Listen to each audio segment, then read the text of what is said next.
All right. We have a quorum present. So I'm going to go ahead and get started. I hereby call to order this December meeting of the Economic Development Advisory Board at 3:05 p.m. on December 14th, 2022. I'm just going to share my screen so everybody can see the agenda online.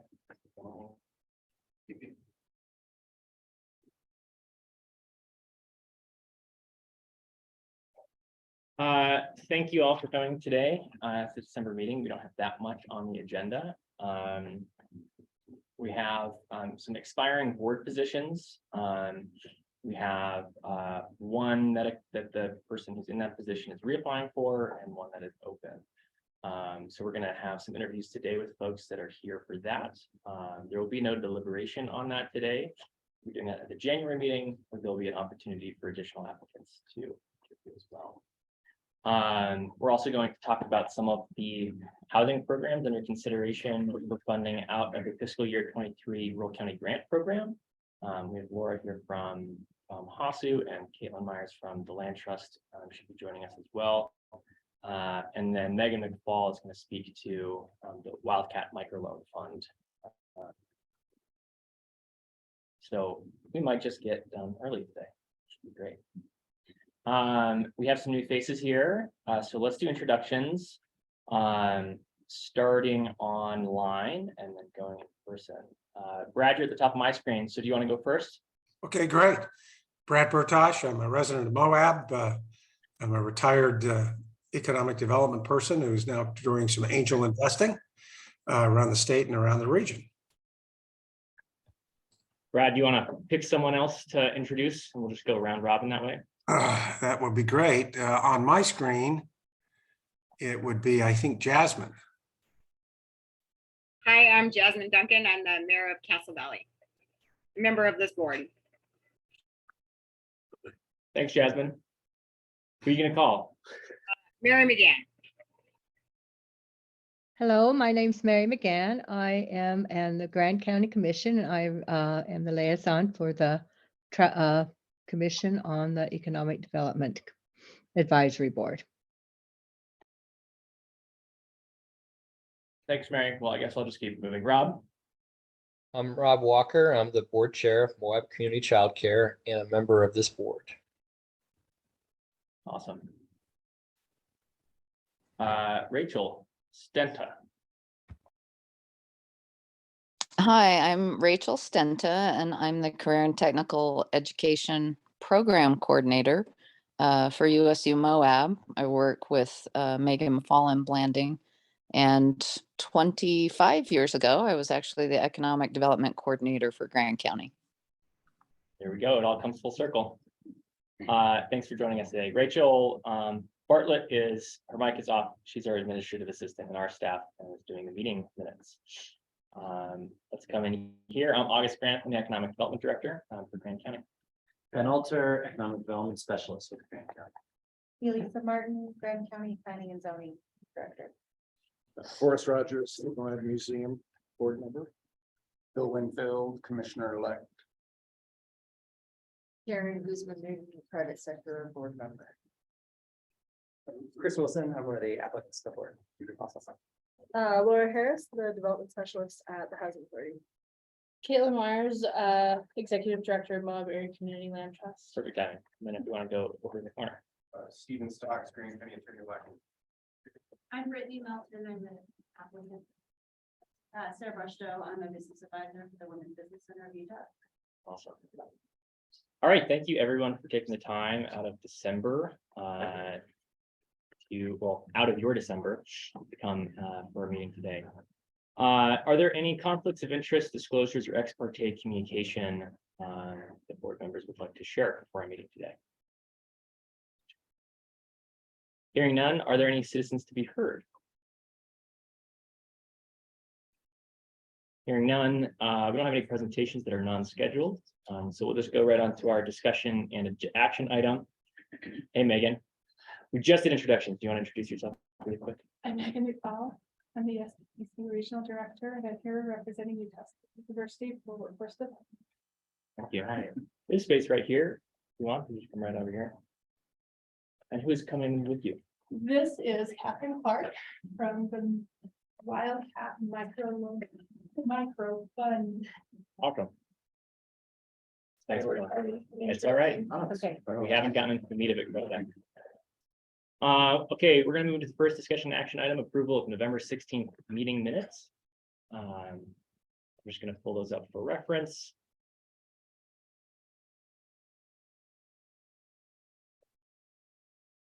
If there's any questions or revisions, I'll entertain a motion to approve the meeting minutes. These are labeled properly. This should be from the November, whatever the date meeting, but we'll have Rachel change that. Do I have a motion? So moves. Any seconds? Second, Any discussion or changes? Hearing none, I'd entertain a vote. All in favor? Aye. Any Aye. opposed? Brad, to be clear, was that in favor or opposed? in favor. Great. Minutes are approved unanimously. All right, we'll hop right into interviews. I think we'll start in the room, and then we'll go online. So might as well do alphabetical order. Brittany, do you want to go first? No. Okay. Well, you know, that's there. Do you want to come up to maybe this chair would be the best? That way the camera and everyone can see you. Hey, August, Yeah. would it be a lot to ask if you don't screen share during interviews, just so that No, we, I was about to stop that. thank How's you. that? But I do want you to screen share, if you will. Screen share, what would you like to screen share? Anybody that is making a decision on this. Everyone's is on this screen right here. Perfect. That's all. Yep. Yeah. All right, so we have standard set of questions we ask every applicant. And so we'll start with you and then we'll do Chris, and then Brad. And I think that's everyone who is applying who's in here today. And then we'll move on with our agenda and anybody who's here, nothing to attend the meeting as a. I do have one question, just to make it a little bit maybe fairer. Is that okay for me to ask? You can ask anything. Could we draw numbers? We draw numbers. I'll take 6. I don't know exactly how you do that. I'm sorry, I've never walked into a room where I'm interviewing against somebody that is interviewing against me. Does that make sense? Yeah, If you prefer, I'm happy to go first if that's helpful. I'm I don't mind, flexible either way. whatever you guys would like to do. Well, I like to hear what they say, but if I'm first on this, I would like to know for future reference what. Does that make sense? Yeah, I was just doing it alphabetical order by first name. I don't mean that to be difficult. I just would like to No, that makes total sense. understand If you'd if like to get there's second, we can- action, because I would like to be on this board. yeah, So I don't know. I mean, if that's a fair, yeah, if question. we can have Chris and Brad go first, if that makes you more comfortable. okay, if they're willing to. Yeah, Chris, you want to go first? Sure. Okay. Okay, so as I was saying, it's a standard set of questions. So everybody will get the same questions. We don't have follow-up questions, just we had to care for everybody. So Chris, can you tell us a little bit about yourself? What is your background? Sure. I moved to Moab 2 years ago, and since then I've started a small coffee company, coffee roasting company, Curve Coffee. And I've been getting to know the community a lot through that. Before that, I lived in Washington, DC for about 15 years and worked in policy research. And that's where I had a lot of background doing stuff related to economic development. I worked primarily on international issues between the United States and Mexico, but one of the areas that I did a lot of work on was the US-Mexico border and a lot of economic development research and work there. So including things like kind of data-driven projects, looking at cluster development in the region and how you use existing industries and leverage them to grow new industries or to grow those industries. Managing focus groups to learn from the community about what economic development goals were and try to figure out ways to sort of leverage those ideas and turn them into sort of more concrete proposals. And lots of other stuff, international trade and things that aren't so relevant to this conversation. Yeah, that's my background. Awesome. Thanks so much, Chris. And what is your understanding of the Economic Development Advisory Board? Well, I had the opportunity to visit and just sit in on the previous meeting and learn a lot about it. I guess it seems to me it's an advisory board, so the goal is to help you guys, to help the folks that work on economic development day in and day out. It seems that part of the way the board works is to bring together other relevant stakeholders in the community. I feel like it's like one obvious thing is like the way that housing has been brought into economic development and sort of helping build those linkages because it's such a key issue in Moab. So the board is a place where that kind of information can be shared. And then dealing with grants and actually helping manage grants and decide who should be getting funding and support for economic development in the area. Those are the sort of main things I've seen anyway. Cool. And what do you hope to bring to the Economic Development Advisory Board? And what are you hoping to gain from your potential involvement on the board? Yeah, I mean, what I hope to gain is just to contribute to this community that I've jumped into and love and see so much so much potential and so many challenges at the same time, and so much great stuff already too since I've been here. I hope that I can contribute the sort of unique background that I bring, which is sort of coming from a research and analytical perspective on these issues. Obviously, there's a lot for me to learn in that process too. As someone who's just been in Moab for a couple of years, there's a lot more that I need to learn, and we'll definitely have to lean on other members of the board to help bring some of that institutional knowledge and just deep experience of the community. But I think I do have a certain background in understanding policy issues, analyzing policy issues, understanding economic development issues and analyzing them, and then trying to find ways to craft solutions that there can be real community buy-in for and that can have on the ground, significant impact. And then within the context of economic development in general and economic diversification in particular, what do you think are some of Moab and Grand County's best assets and attributes? And on the flip side, what do you think are some of Moab and Grand County's biggest challenges or options? Yeah, that's a great question. I mean, I think that Moab, the obvious asset of the area is tourism and the millions of visitors that come every year. And I mean, everything that I've learned about economic development sort of suggests that you don't just, when trying to diversify or just trying to grow in general, you don't just try to dream up the next thing that you want. It rarely works. So you do have to start with what you have, right? And so even if we want to diversify, we have to be very clear about leveraging the existing assets.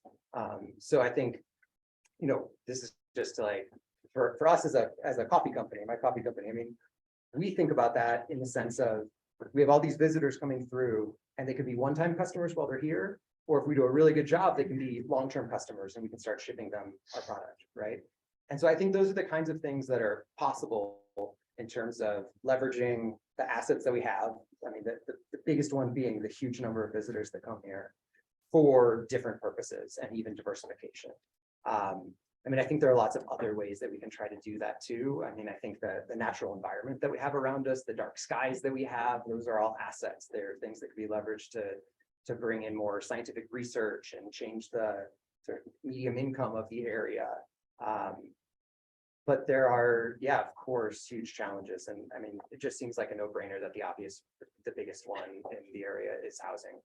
Which is why it makes so much sense to me that around this room, it's not necessarily normal for the Economic Development Advisory Board to have such a strong focus on housing, but it makes total sense in a place where that clearly is the bottleneck, right? And I think that's part of the job of anyone involved in economic development is to figure out, it has to be real problem solving, not just like pie in the sky thinking. And so I think identifying this problem that's, talk to any business owner in town, talk to anyone who lives here, like we all face the housing challenges.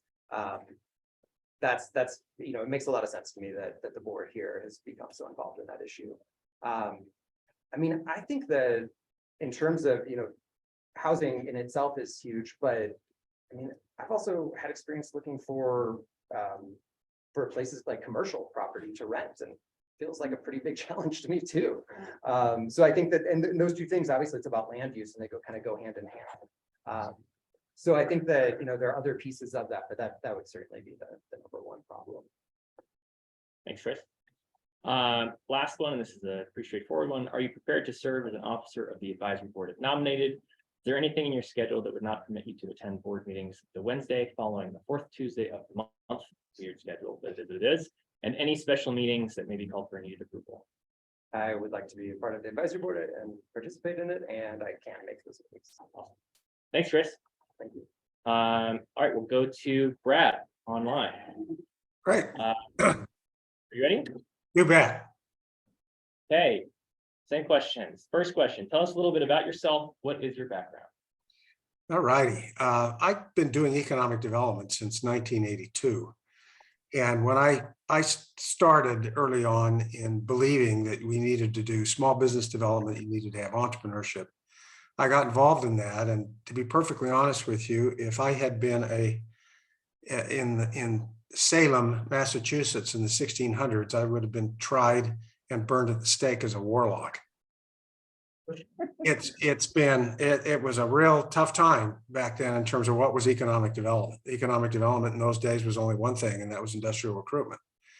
Fortunately, things have changed. And as you see, one of the things that we fought back in those early days was the exporting of our best and brightest. Today in Utah, we no longer do that. And for the last almost 10 years, we've been in that situation where we no longer have to export our best and brightest. It's not true of small communities like Moab.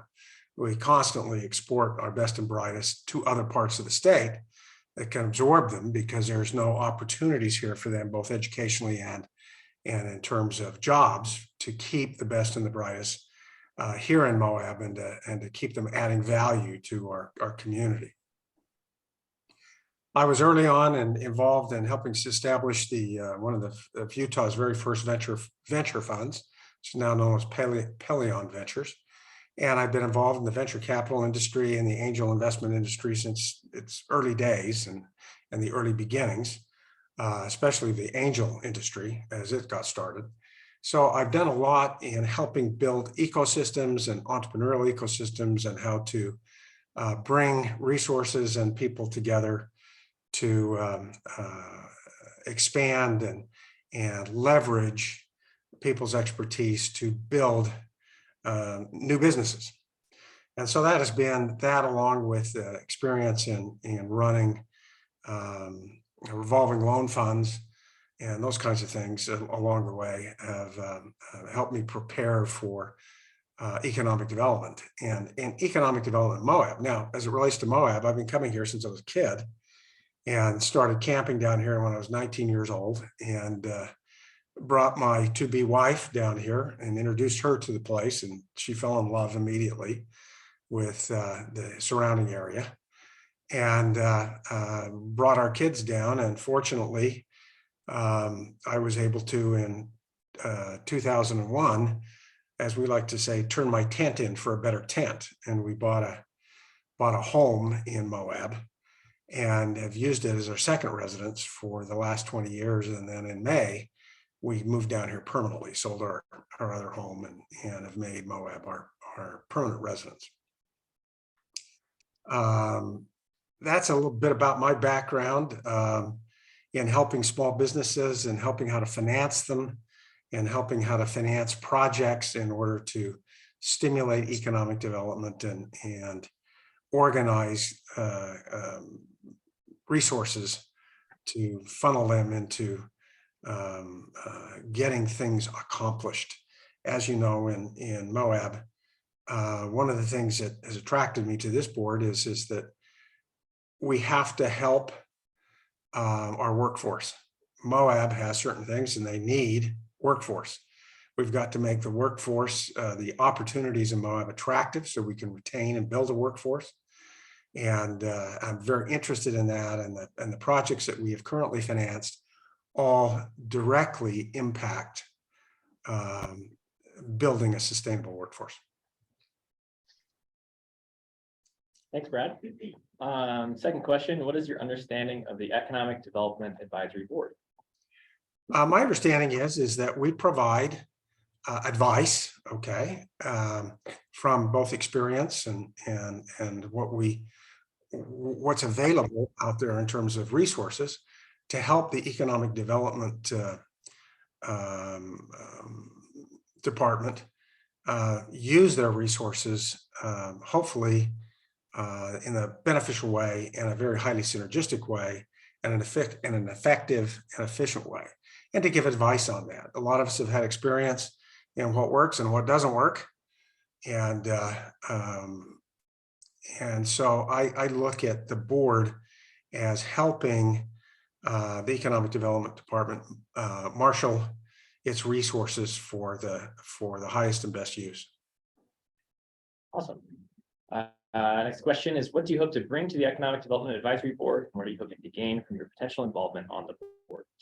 Well, I think I bring an understanding in the economic development and how you build ecosystems to build businesses, what works and what doesn't work, what takes time. This is a contact sport, not a spectator sport, when you're building businesses. And it's very, very hard for governments not to be spectators. And it's very, very difficult for them to get in and roll up their sleeves and make it a contact sport, because it does not, it exposes potential risk, them to potential risk, and it doesn't allow you to be able to take all the credit for the wins and be able to get rid of your losses and not have to share any of the losses or be responsible for them. When you have to roll up your sleeves and really get into it, you're putting your reputation and your abilities on the line. I think that I've done that for the last 30 years until I'm 30, 40 years till I retired. How do you do that? How do you navigate some of the political pitfalls? And how do you measure success? So I think I can help in those things. What I hope to get out of the committee is what I've gotten out of, and that's developing new relationships in Moab. Since I've been a part-time resident up until recently, I don't have a lot of deep contacts in Moab, and to really get a sense of who does what to whom and how this all works. And I've been able to form, relationships and get to know people better, like August and Ben and Rob Walker and the projects he's been involved in, and Mary McGann and Jasmine and other people and find out what's going on with USU, et cetera, et cetera. And that understanding of the pieces of the community so that we can pull them together in a synergistic way is what I hope to get out of it. Great. Next question, within the context of economic development in general and economic diversification in particular, what do you think are some of Moab and Grand County's best assets and attributes? On the flip side, what do you think are some of Moab and Grand County's biggest challenges or obstacles? Well, I think there's the two biggest assets clearly is where we live. I mean, the geography is remarkable and is unique in the world and is recognized as being unique in the world. You may have all seen the National Geographic published the 25 places that you have to go to in the world to see. And in the United States, there were 5 places that you must see. And 4 of them were cities. And one of them was just Utah. And they talked about Grand County, and they talked about San Juan County, they talked about the national parks and how Utah was just, you just have to go see Utah. Okay, they couldn't narrow it down to one particular thing, but they referenced our region in particular. So, I mean, that's pretty obvious that that's it. The other thing that's always interesting is to see how people of goodwill want to get together and make things better. And they want to make things better for others, as opposed to making them better just for themselves. And that's what this committee helps to try to do. That's what the Economic Development Department tries to do, is how can we improve our workforce, because I think our workforce is an issue. We have problems with the quality of workforce, the training, the skill set of the workforce. We have other community problems in a small town that you experience with certain types of crime and drugs and different issues. As you can see, there's been a movement to try to help address some of this. There's been a change in the sheriff's department, for example, the last election. And there's a real need to create opportunity for people. I mean, the old saying is, idle hands are the devil's workshop, is really true. And if people are actively employed, gainfully employed, engaged in what they do, your community does a whole lot better. All right, last question. Are you prepared to serve as an officer of the advisory board if nominated? Is there anything in your schedule that would not permit you to attend board meetings the Wednesday following the fourth Tuesday of the month, and any special meeting that may be called for unneeded approval? The only thing that would prevent me from attending the meetings is still trying to figure out when the hell the fourth Wednesday after the next Wednesday after the fourth Tuesday means. I mean, come on. I mean, that's just nuts, right? But assuming I can get over that hump and get it on my calendar, there should be no reason that I can't do all of that. Okay, thank you, Brad. Okay, we're just gonna keep rolling. Brittany, are you ready? Yeah, I'm ready. Okay. Same question. Number one, tell us a little bit about yourself. What is your background? Okay, I am from here. I have grown up here all my life, except for my little stint at college. And then I started working for an financial institution, and I transferred back with that financial institution here. I then became kind of a manager over that, quickly kind of moved up the ranks, and in the last 12 years or 11 to 12 years have been an insurance agent. So I'm in the insurance and financial industry. I've owned multiple businesses in this valley. So I have started businesses from start to finish. I've dealt with all the planning and zoning stuff, and then also gone through all of the business licensing things too. I've employed multiple people, and I am super involved in the community in general. So I've coached multiple sports, whether it be city recreation. I stopped coaching high school volleyball about, well, let's see, this was my 2 seasons, but I coached a very successful program for 6 years prior to that. My love and excitement for this all stems from growing up here and being a part of the community from whenever I went to school. And so giving back is a huge importance of mine. And so that's kind of a lot of the reason I'm here, because I've really started to pay attention and then be more involved. And I really saw a lot of things that I would like to maybe offer my assistance, because that's the part of me that is, I guess, unfulfilled. I feel like I have a lot to give, and I want to give that. So also, yeah, there's my background. Yeah. Okay, second question. What is your understanding of the Economic Development Advisory Board? The advisory board is to advise. And so I think that's the biggest thing is bringing in some expertise. One of the things that I guess maybe my thought process is you guys are here to, or sorry, the advisory board is to help advise. And so that's kind of the whole point of trying to also help with maybe diversification of it. And so that's kind of what I know about it. Also, some of the grants, and then maybe just figuring out how we can continue forward and make it more beneficial to the majority. Awesome. Yeah. All right, next question. What do you hope to bring to the Economic Development Advisory Board? And what are you hoping to gain from your potential involvement on the board? The biggest thing that I think I can bring is a network. I feel like more minds are better than one. And so I'm the type of person that I don't ask my dentist to fix the leaking pipe under my sink, and I don't ask the plumber to help me with my leaking heart valve or something along those lines.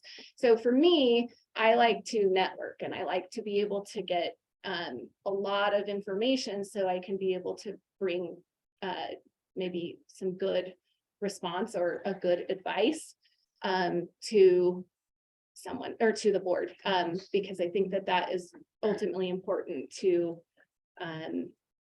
what the mission would be. So yeah, the network is what I would think I'd bring. Sweet. Within the context of economic development in general and economic diversification in particular, what do you think are some of Moab and Grant County's biggest assets and attributes? And on the flip side, what do you think are some of Moab and Grant County's biggest challenges or obstacles? So I think the biggest asset we have is the beauty of Moab, and the I would say people even. I think there's a lot of great, amazing people, and we've got a lot of talent here. And so, yeah, the beauty and the talent here. And then as far as the challenges goes, I would say spirit, maybe. Spirit has been knocked down a bit, and then diversification. We kind of put our eggs in one basket, and that's the basket. And so I'm trying to find maybe how we can diversify that. So I'd say that's the biggest challenge. Great. Last question, are you prepared to serve as an officer of the advisory board if nominated? Is there anything in your schedule that would not permit you to attend board meetings the Wednesday following the fourth Tuesday of the month? Any special meetings that may be called for needed approval? Absolutely, I'm ready. Great. All right, well, that concludes our interviews for today. So if you're here for the interview, you're welcome to leave. You're also welcome to stay. It's an open public meeting. So thank you so much for taking the time for applying and for being here today. Thank you. Thanks, guys. Go Devils. Watch my kiddo, so I'm gonna scoot, but Yeah, all good. Thank you Thank so you. much. Thank you. All right, we're gonna go ahead and move on with the agenda. Next up is the discussion and potential action item on housing programs under consideration for funding out of the fiscal year 23 Rural County Grant Program. So last time we met, we talked about kind of filling out and coming up with a list of potential programs for consideration out of funding under the kind of housing purview from the Rural County grants. And we brainstormed a couple, but the main takeaway and direction from the board to our staff was get together with the housing people and come up with a list that we can consider that's well thought out, rather than the non-housing people just kind of coming up with the best ideas on the top of the head. So we went ahead and we met with we went to the housing fair that this board and the program helped to fund. I listened to a lot of the conversations that were had at that meeting, which were really productive, and then met with some housing folks in town to kind of flesh out this list, reflect on that housing fair, and put together a list of potential programs to consider. Rather than reading this off, I think we should just dive into it. So let me pull that up. So first on the list, yes, Forrest. I guess this is a process question. Yeah. Are these, it was not clear to me in reading the descriptions of the different programs, whether these were formal requests for funding or how they were tied to the dollar amounts in the spreadsheets. Yeah. So I'm unclear about how to listen to the people who are going to be speaking. So I think that the way to think about it is that we have this total.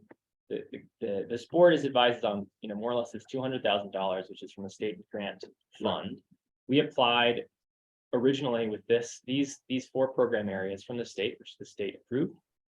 The board can change those numbers according to priority, make a recommendation on individual funding items to the county commission, who would then move forward with the process. So some of these are basically 100% baked. They have a number attached to them. And, I think that this board could consider recommending that going to the county commission today. And then some of these are flushing the rest out. So the balance of the funds that we would have allocated to housing, workforce housing support, which is a number that we can discuss, that's not set in stone, would then fill out the balance of that amount. So some of these don't have amounts attached to them. And it's a matter of figuring out, what would be a good priority and how do we distribute funds accordingly. Does that answer Let me- your question? I think so. Let me check. Yeah, you want my to reflect it back at understanding. me? Yeah. Yeah. So in this spreadsheet, there are $200,000 awarded. To us, that's in the bank. Yep, Okay. from the state. And then on this, right now, the total is $100,000 with $18,000 annually on top of that. Well, and so, yeah, and some of these numbers are estimated, Sure. some of these are approximate. So I wouldn't give, I think 18,000 is the really only hard number on this list, Okay. if that's useful. So the unallocated or possibly allocated are targets. Yeah. And more money to move around. Yeah. in this particular spreadsheet. Correct. So I think the way to think about it is that we asked for 75,000. So that's what we've definitely decided to kind of like allocate for workforce housing support. Really, the only variable on this list is that one of the things that had come up at the last meeting was the cost of the Economic Development Summit. We've been speaking with the events partners that we're hoping to put on the event, and their budget proposal to us is net neutral. So all of the revenues that they plan to get through sponsorships and ticket sales going to cover any of our costs. So I'd venture to say that this is going to be zeroed out as a line item, although we need some cash flow in order to pay the upfront expenses. So I would think that we have, approximately 100,000 in this workforce housing support line. And so, with the rock solid compliance software, which is the most baked element on this list, Laura's already come here to speak about this. And I think there was relative consensus around that being a priority, just wanted to get a more fleshed out proposal. That kind of the rest of these are with the balance of the 100,000. So that's how I would think about it, is are we going to spend basically $82,000 of workforce housing support money that hasn't been allocated yet amongst the balance of those programs? How's that for clarity? I'm getting better. Okay. That's Karen, all. you had your Thank hand you. raised. That is, I was so wondering if we have $75,000 that were really, Yeah, I think it's probably more like 100. okay. Any other questions in terms of like framing this conversation before we get into the details? Yeah, I would say I agree with everything we said. I think the feedback that we're looking for today is we have a lot of ideas and we're trying to narrow that down to a few ideas to bring you like a concrete proposal With costs attached. with cost attached.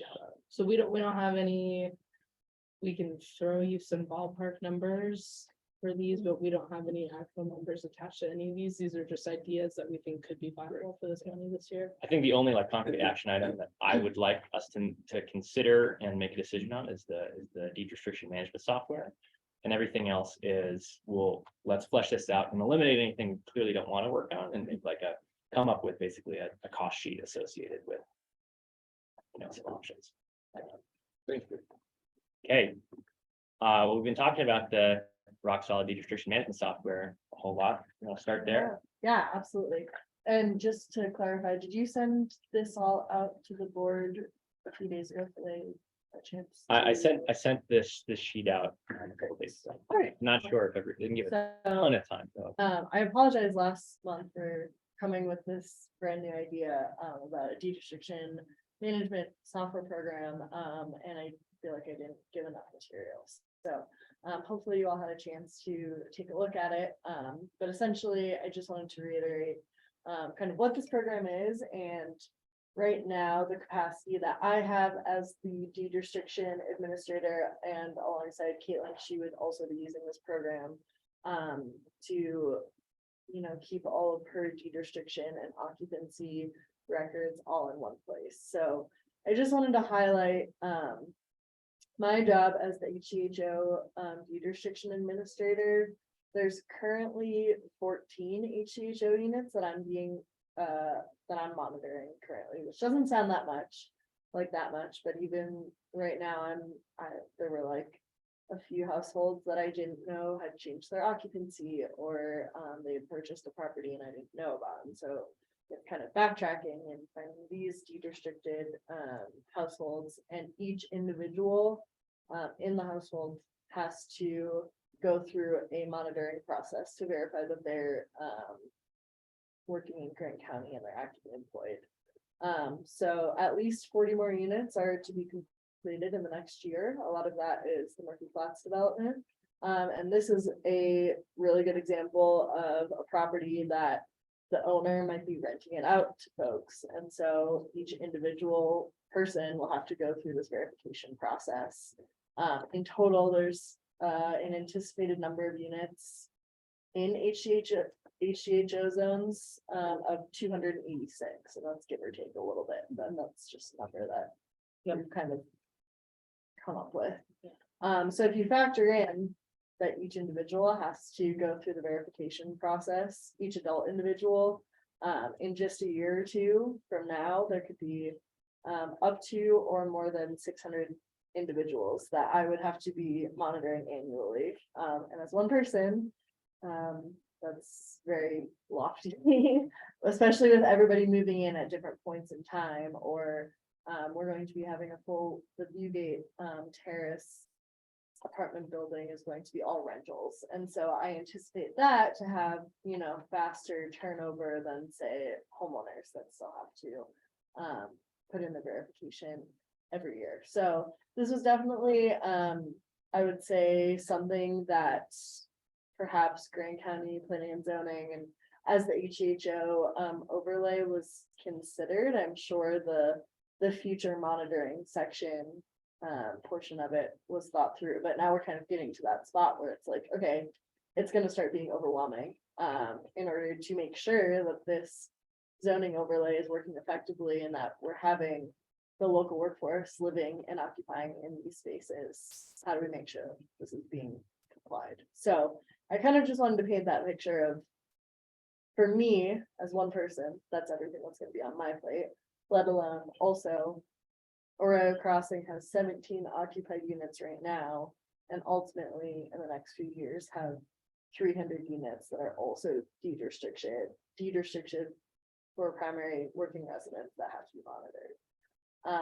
So right now, the way that I'm doing this compliance of verification is just through pen and paper. So I'm just mailing these to folks, and it's been moderately effective.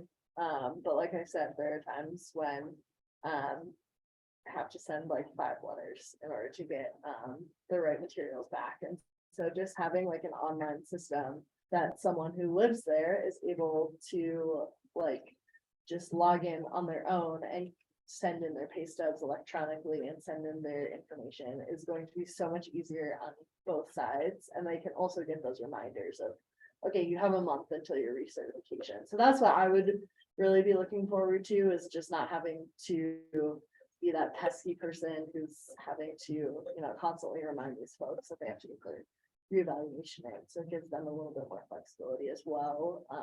And I think would just be a lot more effective in getting all of the verification and compliance that we need, or like someone changes their job, or they have a new roommate or a new tenant.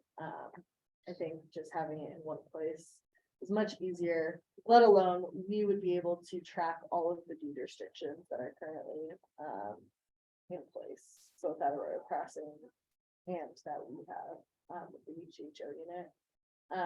And this, well, my last point will kind of lead into one of the other ideas that we have for how to spend this workforce housing funds, but there's kind of been ideas toyed around about a deed restriction, like purchase program or incentive program, which would allow community members to put a deed restriction on their home that would say, when I decide to sell my property or my home, the next person who lives here has to be locally employed within Grant County.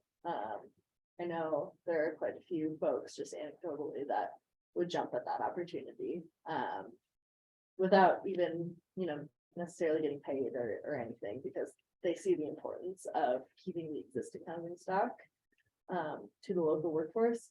So I think it would be much simpler to have the rock solid program in place so that we would actually be able to increase the amount of deed restrictions that we have in town, because right now there's no one that's necessarily monitoring, like it's in the recorder's office, but no one's actually like watching it and moderating what the deed restrictions are. So I think there's a lot of potential for increased deed restrictions in this town. There's a lot of other Western tourist towns similar to Moab that have been implementing these. Essentially, they're like elective deed restrictions on their property, and there's been a lot of success in that. So, yeah. So this is why I am very excited about the Rock Solid development software program. Like I said in the last meeting, I've been working with Ben and August and Caitlin since probably August or September to go through different kind of government community oriented software programs that could be really tailored to the needs of what our programs look like. And so we've landed on Rock Solid to walk us through. They're used to like smaller communities within the government or nonprofits to work with them to be able to maintain our records and our systems and have that dialogue with the general population as well as us. So on the back end, it'll streamline and be so much more organized for us with our deed restrictions and just knowing who's living in these units, and then also provides ease of folks living in the HDHO, because from what I have experienced so far, most people who are living in these units are, very willing to, they understand the need of like, okay, providing these pay stubs and this paperwork, but it's also, an extra hassle for them just to live in their units. So we'd love to make it easier for them. So yeah, that's my pitch for Rock Solid. Laura, what concerns, if any, would people have about taking this step and going to this format? I think the this- only this tool. concern last year, are you saying it in this board or? In general, in just general. General public? What would any concerns be? I guess my only potential concern is like, if there are older folks who aren't familiar with the internet, that could be one. Who aren't able to like electronically submit their annual evaluations, but we can definitely provide a different avenue for them. What's the security on it? I mean, I haven't completely dug into the full security, but I would assume it's like Because you're the talking user about would people pay Yeah. stubs and stuff like that. That's Sure. pretty sensitive information. totally. And you're gonna wanna make sure, especially under the county, because that's a risk, that's a huge risk. Especially we're funding it from grant dollars and stuff like that, so that even links back to the state of Utah. So you're gonna need to make sure that there is a high security on that, just like the state of Utah has within some of their, anything they ask for sensitive information connected to. So if you haven't dug into that, then that needs to be completely dug into before we even touch it. Totally. I think that is part of the proposal that the Rock Solid folks gave to us. I don't have that off the top of my head, but that's a really great point. If it's in the proposal, maybe it's in the. Yeah, I can look presenting through it that here. and. Is this the same software that Vail and other communities are using already? Park City or Park City. Park City's using it? Housing department is using it, Yeah. so they're, I So mean, it's it's kind of tailored for embedded the government, so in that way. like, I would like to say, I would assume that they have strong security measures, but. I don't Always have good to that. double check. Yeah, what I gather from Laura's research, which did a great job finding the best providers, that it seems to be the industry provider in what is a very niche industry right now. But there are other bona fide government institutions that are using it. Vail's solution is very odd, right? Theirs was kind of weird, it was more just of a form based. They use a Laserfiche, which is, I mean, that's what the city uses for all of their record keeping, so it's, Okay, they use a much more kind of like general software, like government-based software for Vails. yeah, So this platform was created created custom for Park City's housing department. They do have encryptions on both front and back end. So it is like an encrypted, it is like a safe software. I'm sure they're like, we can find the nitty-gritty details for you. There is a full page under the specific rock solid software program that lists security, so. That's awesome. Yeah. That's, Yeah. most of them do generally have that. People are gonna ask that because that's gonna be a concern, especially in the. So their your data will older all be population. secured, and I mean, right now with the housing authority, we always deal with sensitive information like that. And so that's always a concern of ours right now, so I don't think that would be, that wouldn't change on our end for sure. So Laura, it's 18,000 a year. Okay, and you're just asking for the first year. We're asking for the first year, and I think depending on the effectiveness, we would have conversations about potentially the housing authority taking that over. And then some of your concerns, you said currently is if somebody moves out or if a job changes, how are you wouldn't get those red flags? So right now, it's just it's the onus of the occupant to give us the notification that like, okay, I'm moving out or taking a leave or my job changed. And from what I have seen with, you know, other programs that we have at the housing authority where they do have income changes, it can be really hard to actually get that person physically in with their papers. Being like, hey, I have a seasonal position.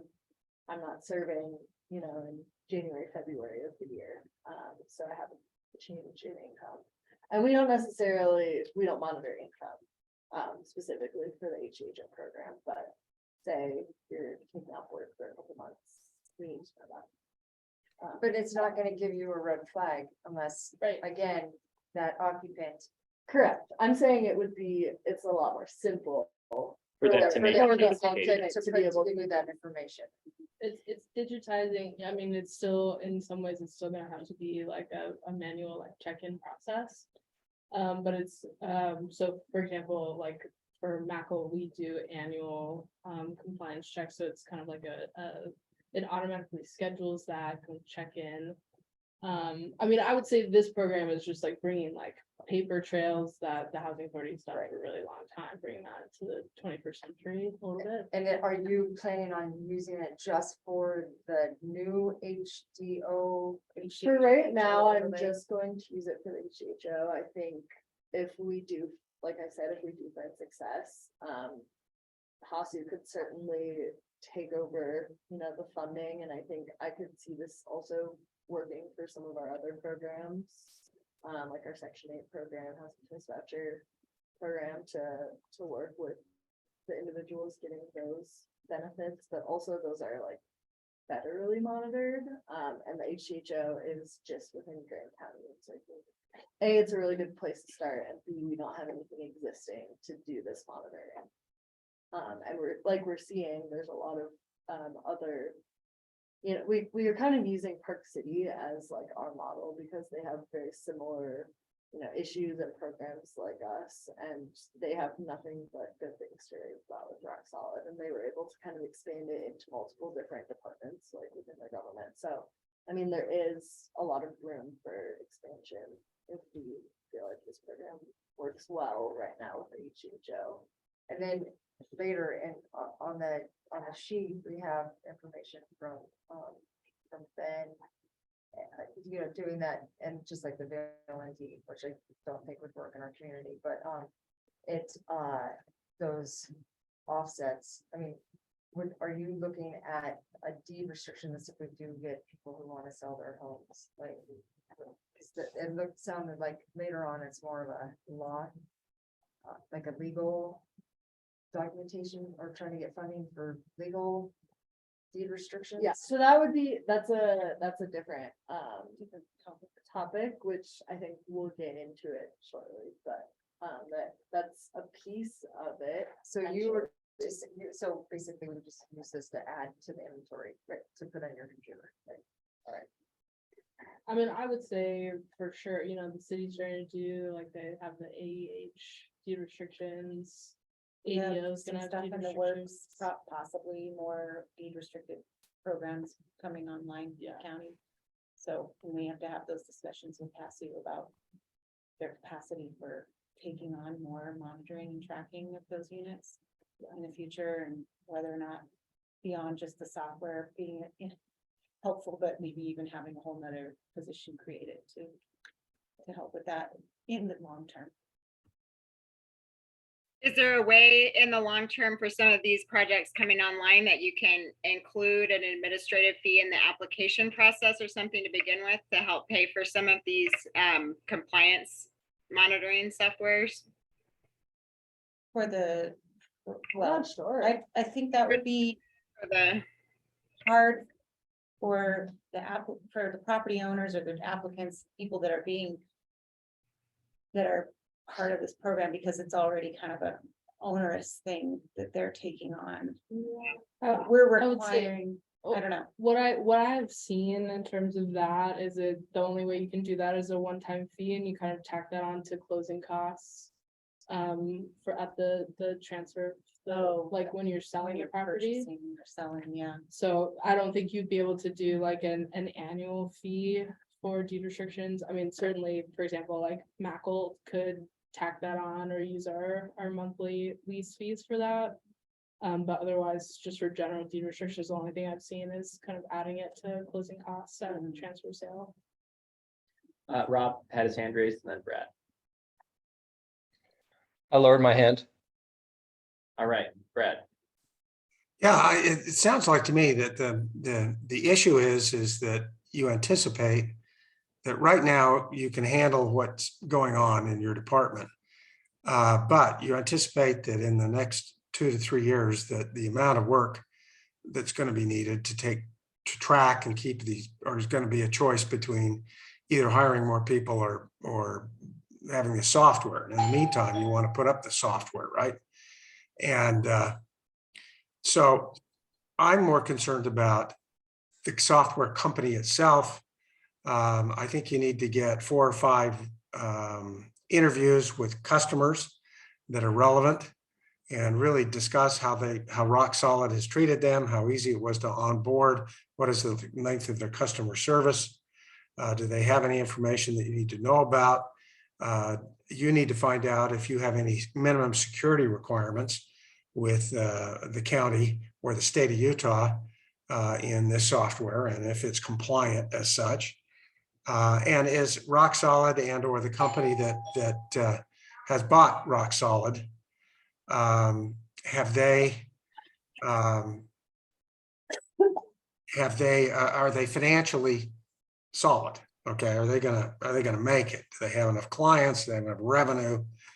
Et cetera, et cetera. And that's really the key to me. Brad, you need to cut the door. Yeah, I need to get that door, right? Hang on a second. But that's what I've got. So I'm gonna turn you off. Okay, thanks, Brad. I'm hearing that because of the way, because it's all like done on paper and things like that they're not necessarily able to handle it or handle it in like a digitized fashion, which everything's moving over to. And so I'm in favor of finding a way to move it over digitally, because that's the way they can track it better. It reduces man hours, all of that stuff. And so, yes, because I always look at things as a business owner, because that's my background. It talks to other systems, so you can export data and they have the right APIs to other government. And set up those follow-up, just like she said, set up the meeting, set up the follow-up, set up all of that information. Being able to upload documents digitally is a 9-day difference. And it changes the workload 100%.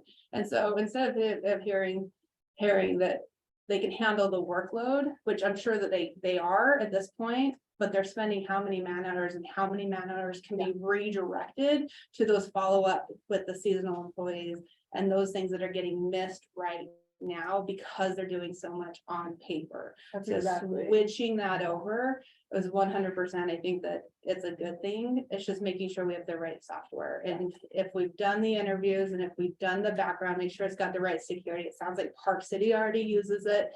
So it's been cleared by the state of Utah, I would assume. We just got to make sure that we're on board with that funding. I appreciate all of those points, Brad. And like I said, we've pretty extensively researched kind of this whole, I guess you could say, software management realm of anything that could potentially be used for this program, whether it revolves like relates to housing or government or both. And Rock Solid is what merges both together. And so I feel really confident that it is the best program for us. And I hate to be like a broken record, but you know, we got just raving reviews from the Park City Housing Department, not to mention like Park City Housing was their first department within the city that decided to implement this software, and then they were having such good success with it that they're expanding it into other departments within the entire city. So I think that's also fairly telling of like, it has a pretty wide breadth, and like Megan was reiterating exactly what we're saying, like stopping paper trails and just being able to have a more efficient program running of this program to reduce a lot of my hours that will, like, I just look at this Viewgate Terrace, which will have 100 HCHO rental units. And that kind of terrifies me. You know what I mean? Like, With your system's currently in place. with the system that's currently in place, right? I'm not against it. I think that's a great idea. If Oh, the totally. demand is there, it's just that I want to make sure that Rock Solid's going to be there tomorrow as well. Yeah. Rob, you had your hand raised. Yeah, I just wanted to kind of summarize some points that might, I guess I want to say, one, I'm in favor of supporting this. And if it's not clear to everyone, you know, this software would also, I don't know if Caitlin mentioned, you know, she'll be able to use this as the land trust. The HDHO and all these things are relatively new in terms of houses coming online. And so this is like clearly a capacity building thing. Not only does it make people's jobs easier, I mean, let's not forget that like there are people that have to do the jobs that Laura has, and Laura has, you know, done a great job from everything I've heard in terms of like, but you know, if those jobs are stressful and hard, people don't want to do them. And so software like this will make those jobs that actually people want to do them, let alone like then the people who live in the units and all these other things. So to me, it seems like it's also a shared resource for a number of organizations in town and helps us expand new things. So it's a lot of money, but my guess is like that's because it's worth it, essentially, from what Laura has researched.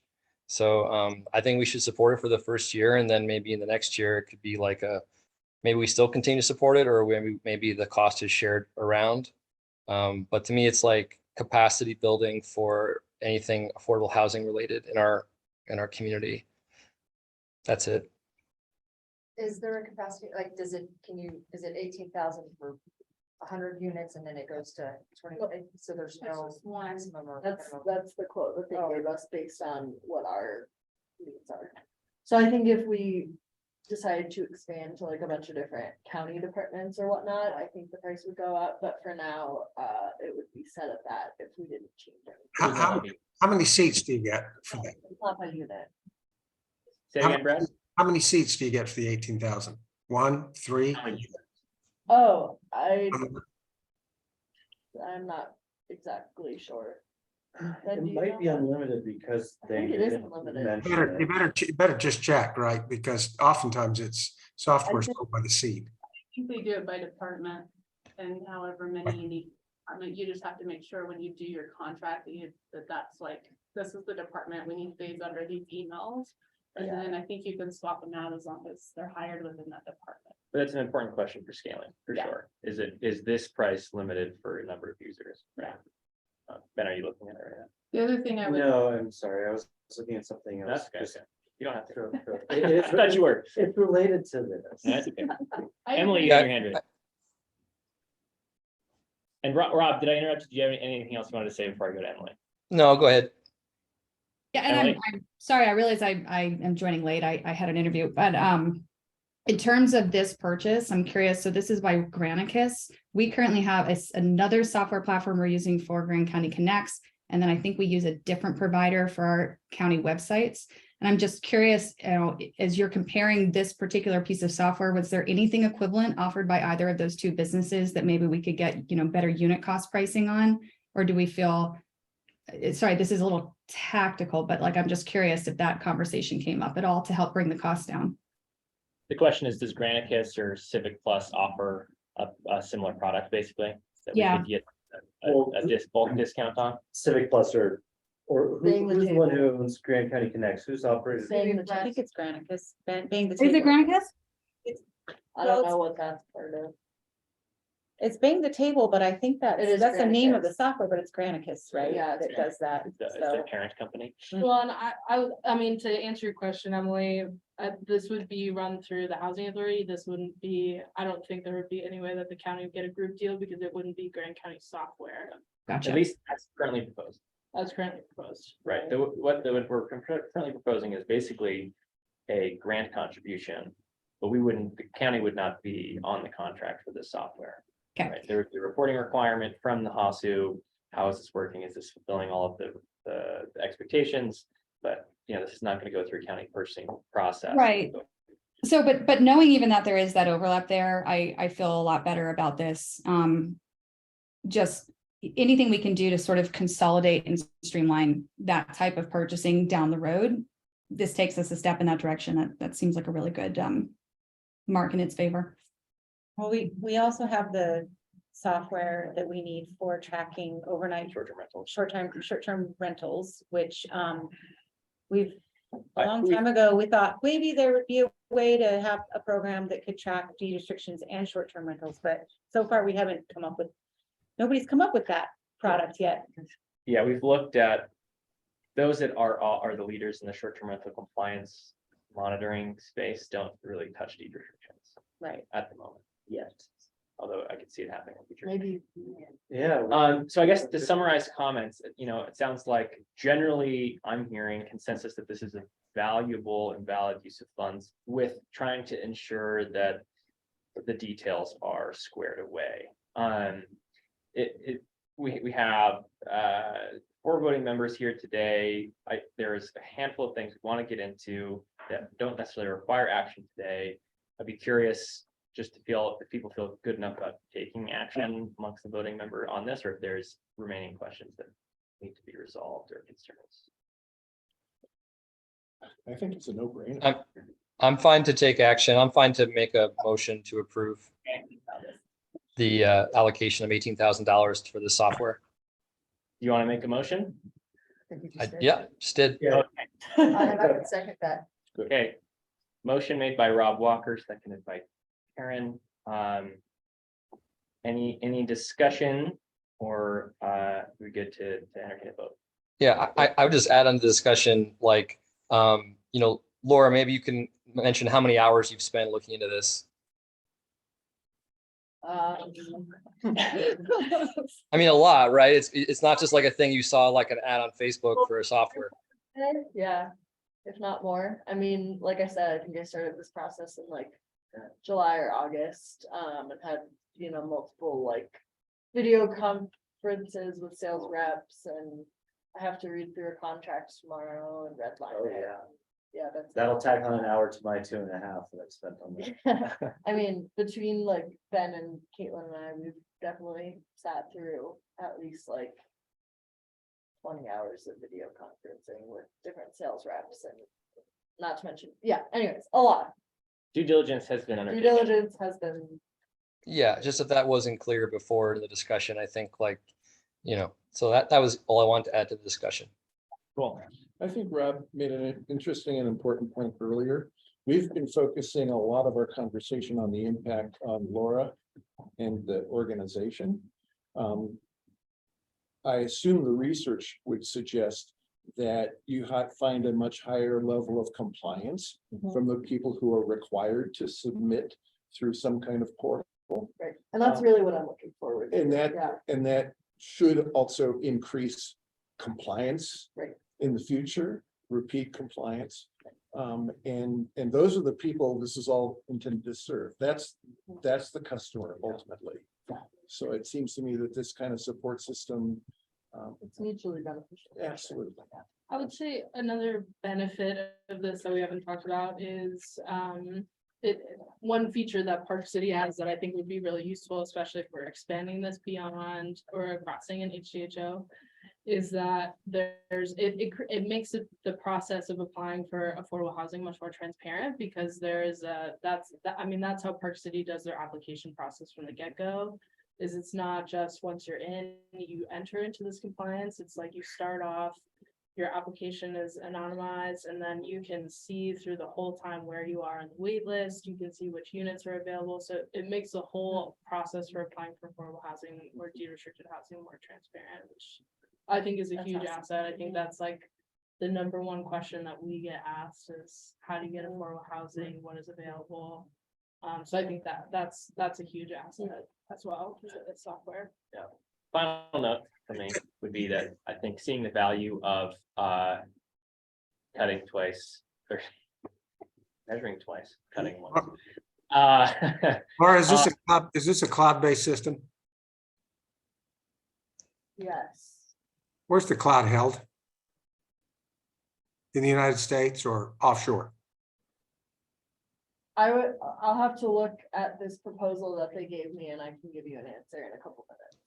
If we want to, if there's any like hangups that are detailed, I think that we could amend the motion to include like specific follow-up questions like encryption and security, you know, cloud storage, security and hosting stuff.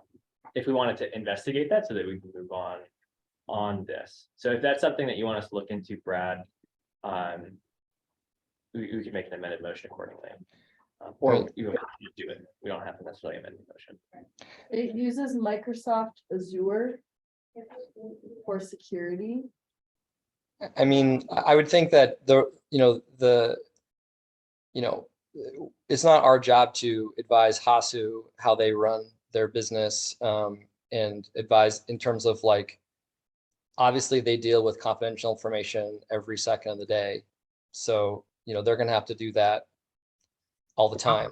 That I understand that, but the company's based in Puerto Rico. It's not based in the continental United States or in the contiguous or whatever in the United States. And so I'm always concerned that there's going to be sufficient resources to keep the deal going, that if something goes wrong with the company, you can get your data, export it off and put it someplace else. I've had these things crap out all the time in deals that I've been involved in. And so you just want to make sure that you feel comfortable that you can always get access to your data, that your data is not being shared. Yeah, of course. Yeah, I guess, maybe Laura, have you brought this to, one has the board of Hasu looked at this? Are they supportive of this software that you brought to them? Because I imagine. Yeah, quite honestly, they didn't ask as detailed of questions regarding. Brad works that space. Yeah. So I think don't have that. I think to wrap up this discussion, Brad, if you want to like highlight any things that you would want to be just confirmed and basically like checked for that, yep, feel good about that due diligence kind of checklist, then we can amend that or add that to the motion for approval. That'd be great. Sometimes you just have to do it, right? Because there's nothing you can, that nobody can meet all the standards, right? And if it's a new market, a new area, you're going to have people are going to fail. And so you just try to make sure that you can export and save your data so that you can put it someplace else. This says, we utilize identity and access management aspects of Microsoft Azure to implement access controls to any systems that prevent any kind of administrative access to data. All data is encrypted in transit across public networks and at rest. Database backups are also encrypted. Yeah, make sure that you own the data. Yeah, guys, I'm just going to go ahead and hit pause on this because technology. I'm looking at their security protocols. There's nothing here you need to worry about. They're using AWS. You're in good hands. They've got daily server backups. They've got a really good compliance method here. So I wouldn't stress about that too much. It's a good call out, Brad, but I think we're good to move forward without a lot of concern about the diligence there. Yeah. Cool. What I was just gonna say was I think that follow-up is that, that the measure twice, cut once, is that, we've done several processes where you bring the public in and the process is changing under their feet and they get upset, and that really reflects poorly on the government, right? And so it doesn't inspire confidence in the programs. I would put our special event process in that category, right? It's been a moving target for 2 years. So I think this is an opportunity for the first time that people engage with these programs. It's smooth, clean, professional, and runs with high levels of customer service satisfaction. And I think that is the intangible bonus in terms of just faith in affordable housing programs that this community is putting forward to its citizens. With that being said, there's a motion on the table. Seems like we've exhausted the discussion, and I'd entertain a vote. All in favor? Aye. All right, passes unanimously. So process-wise, we will move that along through the commission process for funding accordingly. Thank you, everybody. Yeah. Thanks for sitting in on the hot seat. Hey, let's talk about the other programs that we have in here for discussion. And keep in mind, we're thinking about, about 80 grand of wiggle room to kind of figure out one of these, some combination of the two. So let's just kind of do a high level overview before we get to question. Laura, is there anything you want to add about the deed restriction purchase program in specifics? So I think what I wanted to add is I think this type of program has kind of been thrown around a lot. I think we kind of keep highlighting the idea of veil and deed. And so just for background, like this is a deed restriction incentive program in which Vail is able to pay a certain percentage of like what a down payment would cost to these folks. That's not necessarily what we're looking at right now. We don't have the funding for that or the long running stream of funding for that. But I just know like my boss, Ben Riley at Hasu, he's been in the housing world here for a very long time. He's very confident that if we kind of did advertise this type of program, there would be a lot of praise from community members who would commit to this without any sort of like incentive of payment. And so what we're kind of looking at with this deed restriction program would be to advertise it for, the first year or something, where folks would come to us at Hasu and we would help them get a deed restriction put on their property. But in order to make sure that it's compliant and effective and enforceable, right?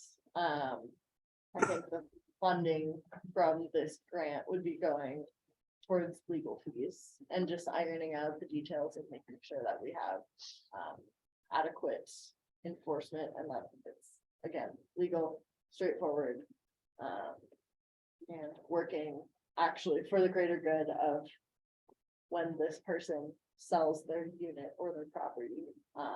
It's strictly going to be sold into the hands of a Grant County local workforce individual or households. Any idea how much legal fees to do that? My ballpark is about $10,000, maybe 15, Yeah. higher than that. You have experience. Yeah. Like 20. And then that could be used like across the board if you got 100 units. Yeah. That would be. Basically the request is for funding for legal and administrative fees or like operational costs to establish this program. We're not necessarily asking for funding to go towards buying deed restrictions this year. But I would guess ballpark 20 to 30,000 in like legal, operational, administrative costs to establish the program.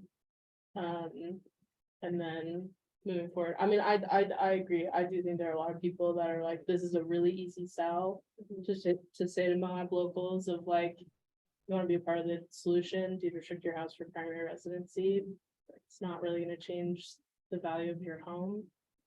That's Well, and it's likely going to be people who aren't going to sell their home for a number of Yeah, years. I was gonna say, we might not be seeing the payoff, immediately. This would be but probably low-hanging like a fruit. 10-15 year. Low hanging fruit, a good pilot. Right.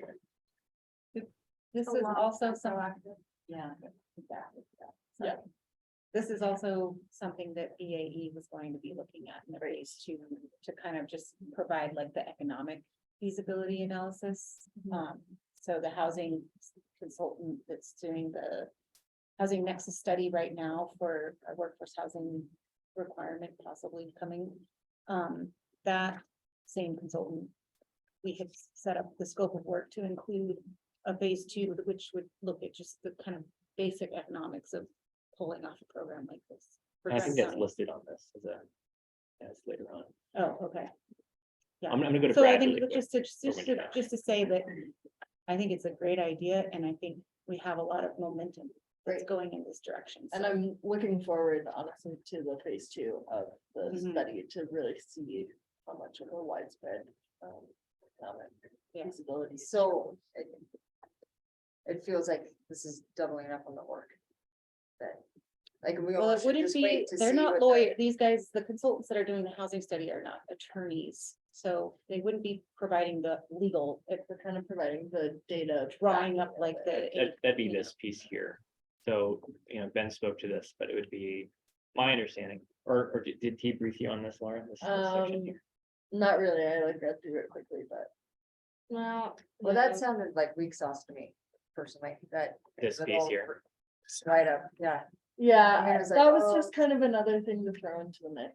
Yeah. Quite honestly. What is in how would you describe the phase two element? Because my There were the understanding two was, Things, it was the deed restriction purchase program. Yeah. And then the funding support for ADU construction. Yeah. The other thing that's still in the phase one part of the study, though, that they're gonna be looking at coming really soon is figuring out in our land use code how we can improve our density bonus structure, so we can provide affordable housing incentives. Because and is all of that's that the- work already funded? that's funded. Phase one is funded. Yeah. Phase two is also, we've got it in our budget for next year too. Okay, so we don't have to actually worry about phase two funding. It's all funded. Okay. Yeah, I mean, to put my own kind of spin on Ben's narrative, I mean, something that I think would be more beneficial is kind of using that in conjunction to, I mean, we've been working on updating the housing plan for a really long time. I think to Ben's point, he's looking at what's a way that we can intentionally find someone where they're, they intentionally like find all the solutions that could work for Grant County. I think that a more focused way to describe what he wrote in there is to hire a consultant to help us finish writing the housing plan. Yeah. Including and particularly focusing on like solutions that would work well. But So isn't that what is happening? The economic analysis that's being conducted now is looking at specific program, like specific programs that we want to implement. It's not like we didn't throw everything at them to look at feasibility for every single program that is being brought up in the affordable housing master plan. Yeah, that's There's- more like an overarching umbrella And it's- data. yeah. The And the- actual in the affordable housing plan, and you're kind of targeting certain. And it's only county. The affordable housing master plan is a joint plan between the city and the county. Right. To be comprehensive for the whole valley. And the county kind of has to do their part of because the city went and did their housing next study with the same consultants. That's how they came up with their AEH ordinance, their actively employed household ordinance. And so the county was already working to develop that same concept. We really wanted to work together on a study with them, but I think they didn't want to work with us. Honestly. Well, I mean, that's a problem that there's all these silos that are doing all this work, and again, I have a real problem with all these studies that we're paying for individually, like, there's gotta be more collaboration, and so, Yeah. like Ben, I mean, that's ideal, sure, and I appreciate that, but I'd rather spend money if we're gonna give money, like, because I know, I mean, we just sold a house a year ago, and we sold it to a teacher, and we sold it under, and we totally would have done a deed restriction, but we didn't. Like, Exactly. that, there's people now who would do that, so if there's money that can be spent to make that happen, and that's possible, like now and not a year or 2 years from now, then that's where I would Okay. appreciate spending With- money on. So with that focus, I want to make sure we get through this list, then we have an opportunity for questions. We also have time to talk about the Wildcat Microloan Fund. How long would you like us to at least a bookmark? So I want to be sensitive to your time. I'm sure it's hard to get everyone together.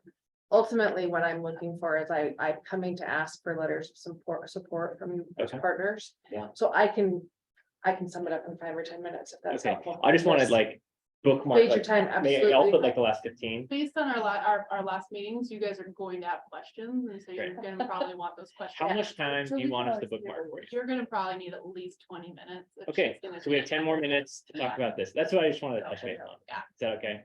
Okay, so let's talk about the rest of these programs, and then we can talk through ones that we clearly want to like ask for, let's cost this out with real bids and real estimates, so we can bring it back and eliminate things that we don't want to work on in the board, or we don't want to ask for details on. Okay, yes. Are any of these gonna require votes? The rest, there's no action items for the rest of the, I apologize. I mean, unless someone's like, let's fund this right now, because that's it, on the way the agenda item is written, someone could propose and make a motion to fund the deed purchase program for the grant, if someone wanted to do that, but that's not necessarily, I'm not planning. I will have to excuse myself in just a few minutes. Okay. Sorry. Thank That's you why for it. That's all right. Okay, let's go down this list. Caitlin, you want to talk about the impact fee offset grant? Yeah, I think something that comes up pretty regularly is, people ask for impact fee waivers. Obviously impact fees serve a very important purpose for the county.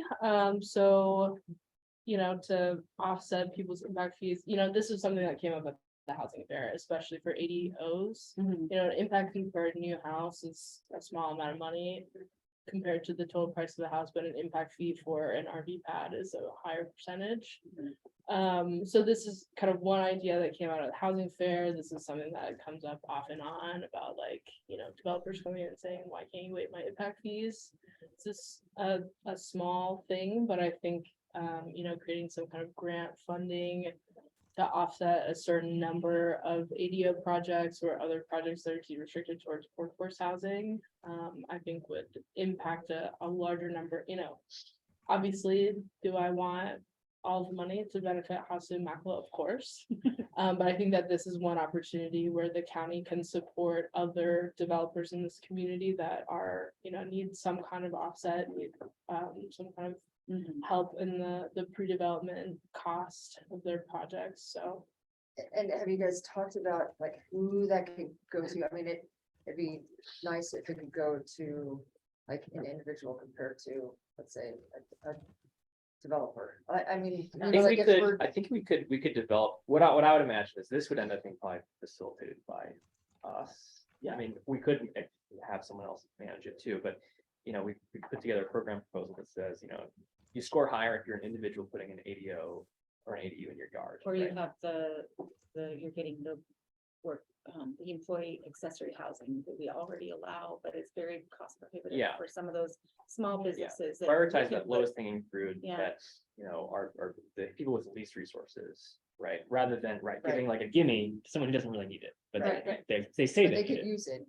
right? Right. Yes. I think it would definitely be geared towards the small mom and pop type, somebody who wants to do it, has some Yeah. employee housing that they would never be able to afford. Right. I want to challenge that thinking just a little bit, like we have a need for scale. And I do think that if we Hey, aren't Emily, considering. just to make sure that we can get through the list, we only gonna have like maybe 6 more minutes to go through this list. Yeah, We I just want pause. to challenge some of that thinking right off the bat of like, the way to bring housing online is to focus just on the single homeowner. I do think that might be a little flawed in actually meeting our goals of getting people in homes. So I just want to call that out. I'd love to challenge that thinking a little bit. Appreciate it. Thanks for the comment, Emily. But does the concept make sense? We can discuss Yeah. details. We've heard this need from the community again and again. And so we want to at least talk about, this could be something that could be concrete, responding to what we're hearing in all these public forums and have very tangible benefits. Cost would be relatively low per beneficiary, per grantee. Like it. Awesome. We talked about this is basically creating a consultant to complete the housing master plan, Yes. basically. Which isn't actually super mentioned in this write-up, but Which is I okay. think That's what that it is what Caitlin and I would lobby for as the people who have been Slogging through that process for years. doing Thanks the for affordable housing update for the last year. Cool. Okay, does that make sense as a concept? Caitlin, do you want to talk about? Yes, I'm gonna combine these two into one because they're the same. So yes, so the housing authority is working on getting infrastructure money for Arroyo Crossing. So basically, Arroyo Crossing Phase 1, we received tax credits for basically 2/3 of Arroyo Crossing. There's one townhome tract that doesn't have infrastructure. It is stubbed out, but doesn't have, it doesn't have individual connections. So the CDBG match, the second item, this is kind of a more specific infrastructure request. The housing authority is working on a CDBG application to put in the infrastructure for townhomes, 26 townhomes. That would be developed by the housing authority. So I don't know full ballpark number of that, but it's basically looking for match money. So this body last year approved matching money for the housing authority for their 32 unit Skyline apartment project. So this would be kind of similar but different kind of match money for them to develop at Arroyo Crossing. And that's kind of bigger picture, the item above that, just general macro horizontal infrastructure. We are moving really quickly at Arroyo Crossing. We have 17 homes occupied now. Vertical construction started at the beginning of this year, so almost 20 families moving in this year. We're gonna have another 30 to 40 units finished next year, so 50 families living at Arroyo Crossing next year. So we're moving really quickly. We have developers lined up for most of the rest of Phase 1, and so we're just now starting conversations for how to start getting money for infrastructure for Phase 2 of Arroyo Crossing, which is going to be new roads, water, sewer infrastructure. So this kind of, I would say to provide funding support for Arroyo Crossing, providing match support for CDBG, that's very tangible. That's a shovel-ready project. That is a project that if funding is awarded, townhomes will start to be built probably by the end of next year. So yeah, it's a shovel-ready. That's an easy kind of, I think whatever this body is willing to put toward as match money, that would be. We will take any kind of match funding for that. And if for some reason we aren't, if we would not be awarded the CDBG funding, we would pass it along to a different project, hopefully on Arroyo Crossing, but another housing really. And just for some context with CDBG, Hosu has to put in our application to the state of Utah by January 31st, and then we would hear by March or April, potentially May, probably April, if we would receive that funding. And then we would be able to go through the engineering and the construction. Two quick clarifying questions, and Brad raise his hand.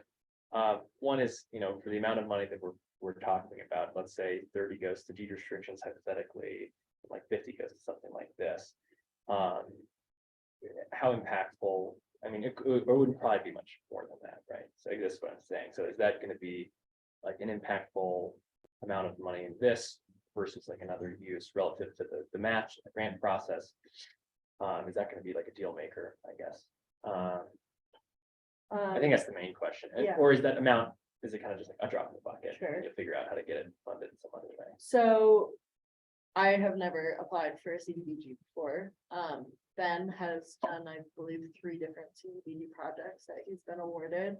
And he has said that bringing money to the table definitely increases your feasibility of the grant being awarded, because they know, okay, you actually have this that you can put down, type thing. He's estimating that the infrastructure cost would be between $150,000 and $250,000 for the 26 units. So it would be kind of a significant ballpark percentage. So that's what 6. 20%. Yeah. Brad?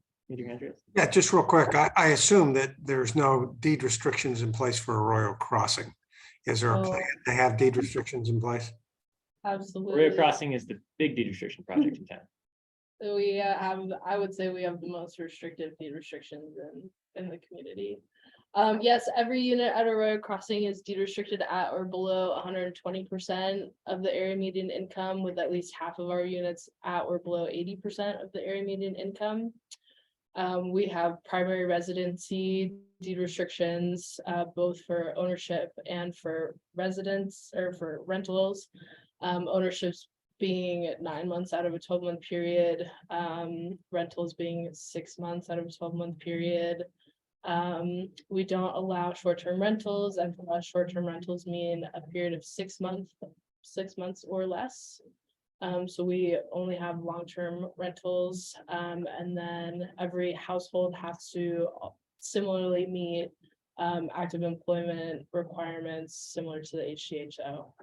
Are they the same type of deed restrictions that we're looking for under that Laura has talked about in her deed restriction purchase program? They're different. And ours are controlled by a ground lease rather than it is a deed restriction, it's a form of deed restriction, but we use ground leases, which are a mechanism in which, so basically at Arroyo Crossing, our homeowners don't own the land. They have a long-term lease?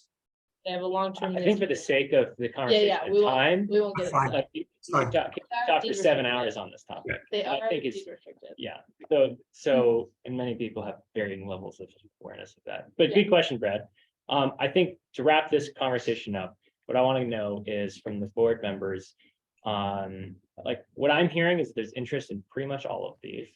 And so what I would do from this with these folks before our next meeting, would come up with some kind of like program combinations and amounts. That would, maybe have like 3 choices where there's a combination of some things that makes sense. Is there anything that people like actively would argue against putting into any program proposal? And then we just won't spend our time working on it. Yeah, I think we can cut the what was the one on the impact fee sort of thing? Just because August. Sorry, go. Sorry. Yeah, Go I think I mean, I feel like I could sum all this up right now and like be ready to move on it, as it's my last meeting too. But I'll just leave you all with my thoughts, then you can decide what you want to later. I think the impact fee thing is like a nice to have, and it will just give more money to the developers and won't change whether they do anything or not. So I think we have limited money, so it'd be nice to do it, but like I'd rather put the money towards the other things. Like we should help HASU get this CBD, BG, whatever the acronym is, the extra money. And if they don't get it, they can apply to something else. We should do the money for the legal for the deed restrictions, and we should put some money to give people something. I don't think they're going to do it for $0, but I think you should give them something, at least like a gift, a fruit basket. And then I think, but I think the thing is that like the tract E thing, the application deadline is January 31st, that Ben said. So like at the speed of, we need to decide to act on that the next meeting. And I will say we will have more specific, we should have more specific numbers on the cost estimate by mid-January next. Okay, I think in the sense of time, I'm gonna actually ask that we have this discussion over email. If individual board members want to send me your thoughts on, I really hate this for XYZ, or I really love this for XYZ, please send that to us, and that'll inform what we go ahead and put forward for the next meeting. Can we clarify that there's 2 on here that are the same, right? The deed restriction purchase program, and the thing that Ben Well, but kind talked of. about is also a deed restriction. You're talking about this piece. Yeah. Deed Kind of, but restriction kind of not really. Program.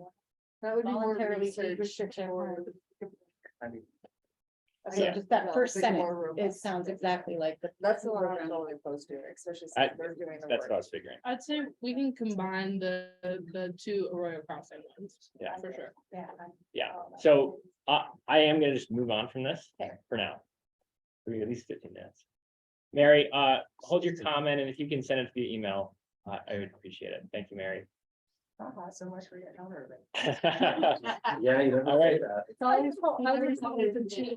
is it okay? I fractured my knee Whatever you in need. July. Is it okay if I stand versus Yeah. sitting? I've been doing a lot of sitting today, and so Yeah, my knees You can like, walk around in circles if you want. awesome. My knees like, stand up and walk, lady. So my name is Catherine Clark. I am director of the Wildcat Micro Fund at Weber State University. For those of you who are not locals or natives or aware of what Weber State University is, it's a college in Ogden, Utah, northern part of the state. We have been running what we call the Wildcat Micro Fund for the last 5 years through our Goddard School of Business and Economics, through the Hall Global Center. What the Wildcat Micro Fund is, it is early stage free seed money for small businesses, entrepreneurs who are looking to start, grow, launch businesses, scale businesses. We primarily serviced a 4-county area within the footprint of the university. We brought on a new donor in the last year who's bringing significant money for awards for entrepreneurs. What we're doing is we're proposing to take the fund statewide, especially to help more rural communities. We've identified different segments of the population that we'd really like to see get help. As we're doing this, we're trying to build capacity with community partners, bringing in the award money to your communities. We're applying for some grants that will be advantageous to us for our administrative purposes of bringing the funds to your communities. So what I'm looking for is a letter of support for our effort in writing these grants, and we plan to bring these funds to your community. And support, awesome. So, I'm so sensitive to your time, and I encourage questions. I'm gonna have Megan pass along my information, so if you have questions, I welcome them. Want to say a quick hello to Brad. Brad, I don't know you, but I work closely with Brandon Stoddard. He said to tell you hello. That's what I wanted to know. I want to know what your relationship was with Brandon. Yeah, he's my boss, but he's not my boss. We're colleagues. So, yep. So if he's your boss, then I'm pretty good with just about anything. So, any questions? When do you need letters of support by? As soon as possible. And I was just, Ben had mentioned to me that he'd probably be the person writing that for economic development. I'm happy to rough something up, like write something, send it on, and you guys can edit, amend as necessary, whatever's beneficial for you. Yeah, what we can do is we can write something and have it ratified at the next meeting. So long as we get direction that sounds like something we should do, which I'm assuming would be yes. That's great. Do you want me to go into more detail? You're good. August, I would have you take her up on her offer to have her write it. The long and the short, is free money. We don't take an interest. They don't pay it back. It's really going to help your smaller businesses in your community. Especially when we have a new SBDC person to help. It will. This is the thing on this one. I want to bring that up. So with how many businesses I have exclusively in Grand County right now, it will overload our current SBDC person we're going to hire. Like I'm working 80 hours a week right now, guys, to cover the entire region.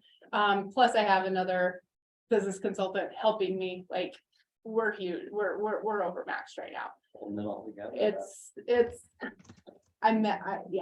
Yeah. There's a reason why I had pneumonia and was out for 10 days. And so having these grants that we're writing is that she's talking about is helping with that administration, is helping us on our end and the responsibility that we're taking on as the SBDC to help that bill.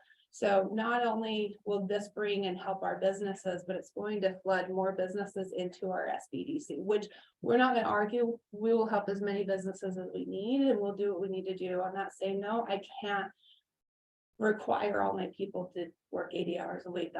I'm just not that person. So do you not want us to write the letter? Oh, dude, I totally want you to write the letter.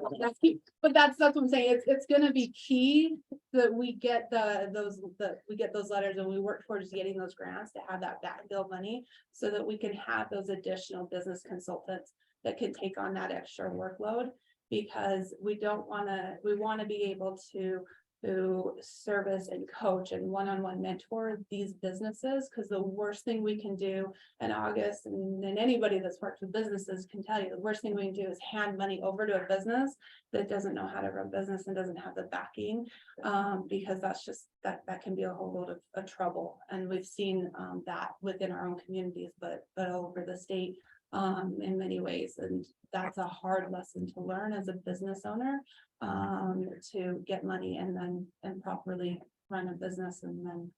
Not due to any malintent. Right? Huh? Not due to any malintent. Exactly. Like, Exactly. do my So that's just the big key about that. But the other cool part of it, the mentorship that is connected is right here within our communities. She's not talking about they have to mentor out of Weeper.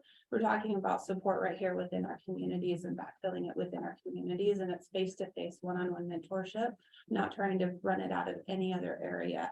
And the importance of that is going to be impactful with our people. You guys ran without a true SBDC for a long time.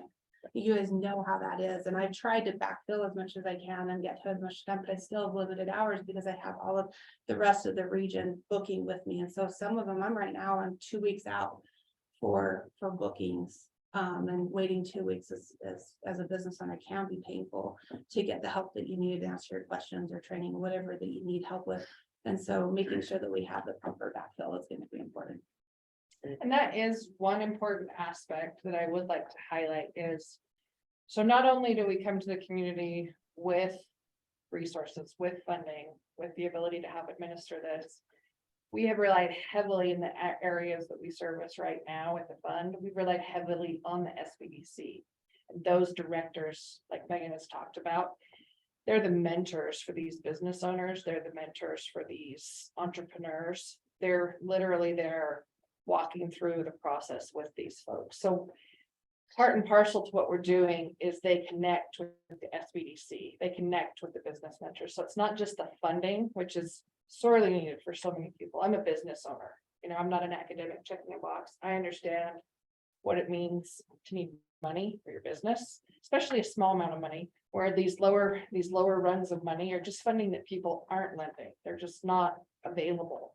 And so one of the beautiful things involved with the opportunity to get the money is the mentorship, the connection with the SBDC, that process that they go through that's required to get the award. They have to work with the SBDC to create that business plan, vet it out, and then pitch for the money. And then by and large, what comes through those relationships that is even more beneficial is we have a composite of not only mentors, but judges and other industry professionals and academics who interface with folks who apply for these funds.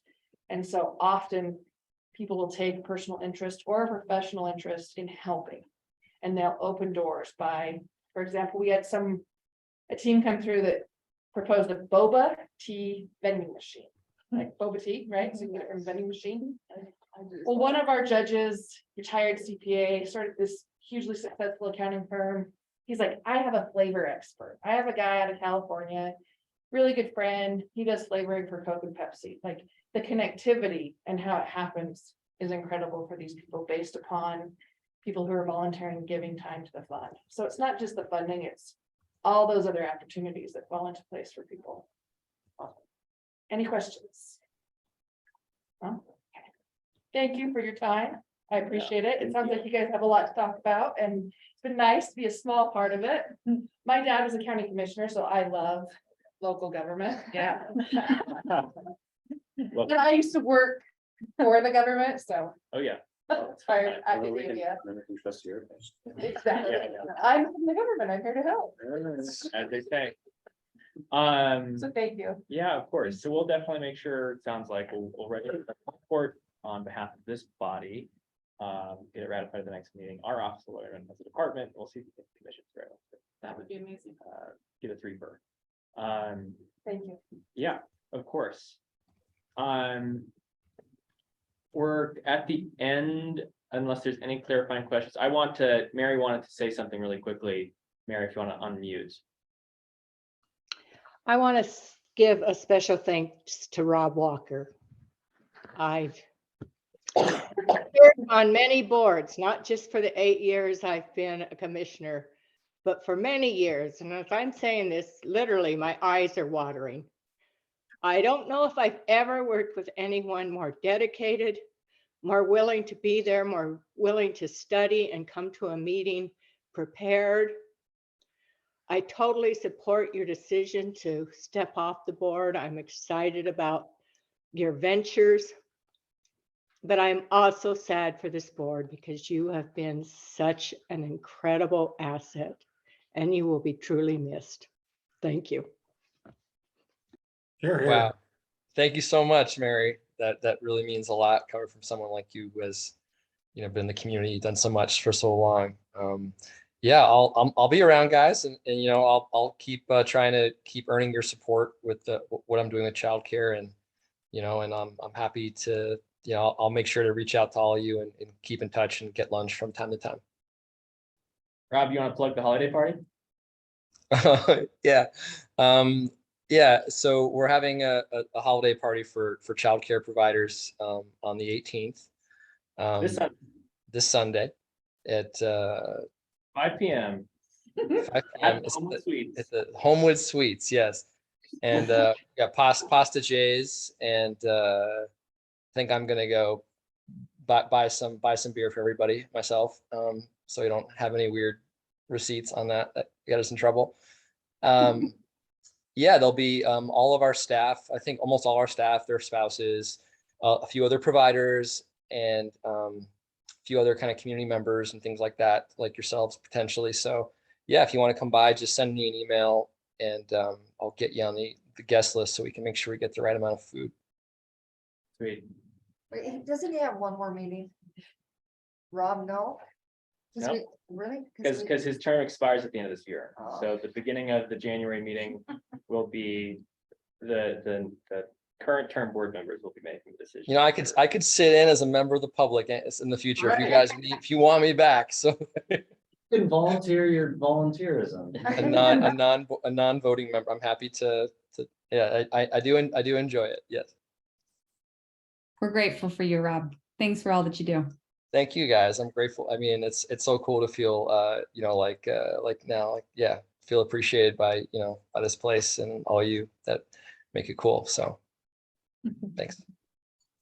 Citizen of the Year.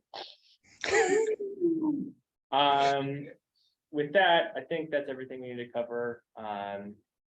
We'll be meeting in January on the 25th for our next meeting. You had made a note, maybe we can talk about that separately, that you might not be able to make it, or that you sorted out scheduling for that meeting.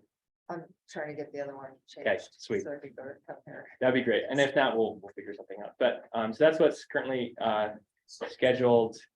We'll be fine on quorum for the next meeting, Brad. We'll have enough voting members so long as everybody shows up. And our quorum rules are dictated on total membership, not voting membership. And so we'll be okay. But yeah, the remaining voting members will be making the nomination decision for the new membership At the next. at the January meeting. And then will we, if you said there was a couple more people that, We might have a couple more interviews. okay. We have at least one. Will they be at that meeting, August? Further, The interviewees. I mean, Yeah, are we having more interviews at that meeting or before that meeting? if we will provide the opportunity for applicants that weren't able to make this meeting to interview at that meeting. And so, reflect on who's applied and look through the application materials. But yeah, the intention at the next meeting would be to conclude those interviews. Everyone who interviewed today and during that meeting would be eligible. I'll do whatever due diligence I need to make sure if there's anybody who's clearly like not eligible for any reason, or make sure that we're complying with bylaws and regulations and whatnot.